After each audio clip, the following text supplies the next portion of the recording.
Hi, I'm Brian Carrier from Cyber Triage, and this video is part of our Intro to Cyber Triage Lite series where we talk about how to use our free DFIR collection and review tool. In this video, we're going to talk about collecting data to and from a USB drive or network share. I'm going to assume you watched the previous video on the basics of Cyber Triage Lite and you've installed it. If you didn't, then download it from cybertriage.com and use the default settings. You can subscribe to this YouTube channel for more of these videos. First, let's talk about when you need this feature. You'll often need to get data from a live running system. Sometimes you can do this entirely over the network, other times you need to manually interact with the system.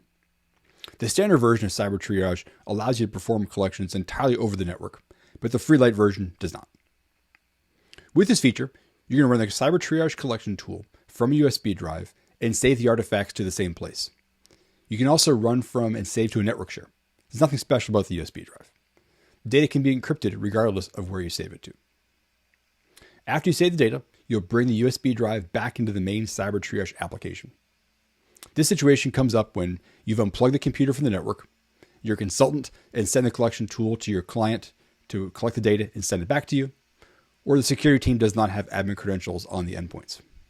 It's not ideal for large-scale investigations, but it often happens, so you need this capability. The first step is to get the collection tool.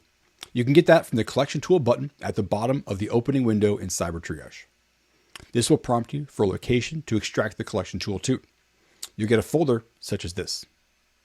You'll want to copy this folder to USB drive or network share and launch one of these programs on the system you want to investigate. Let's talk about how you can launch them. The Cyber Triage CLI program is what knows how to analyze the live system and bundle up the artifacts. You can open a command prompt and launch it or double click on it. If you give it no arguments, it will collect from the system it runs from and save the results to the folder it was run out of. That's the easiest way to collect. Simply insert the USB drive, double-click the executable, and wait for it to finish. You may want some more control though, such as if you want to identify what kinds of file types to collect and if you want to encrypt the output. To do that, you have to figure out the needed arguments. You can do that with the --help argument to the command line program. To do both of these things, you'll have to open up a command prompt to identify the options and to run the collection tool.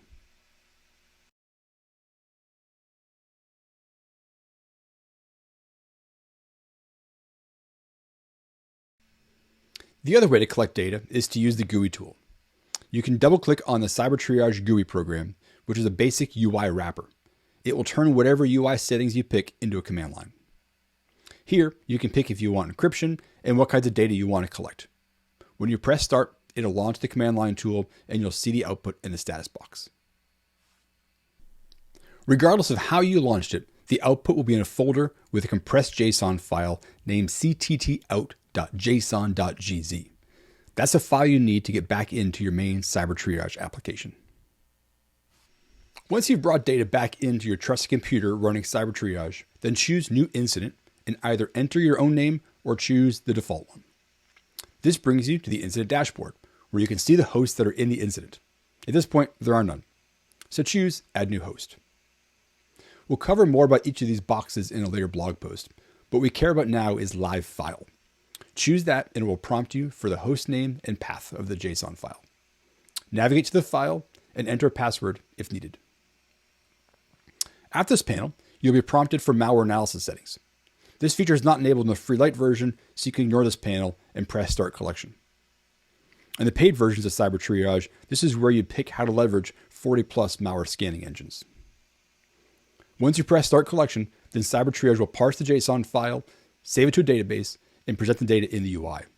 We'll talk more in the next videos about reviewing the results, but they'll look like this. That wraps up this video on collecting DFIR data using Cyber Triage Lite with a USB drive or network share. Subscribe to the Cyber Triage channel to get updates on future videos. You can download Cyber Triage from cybertriage.com. Thanks.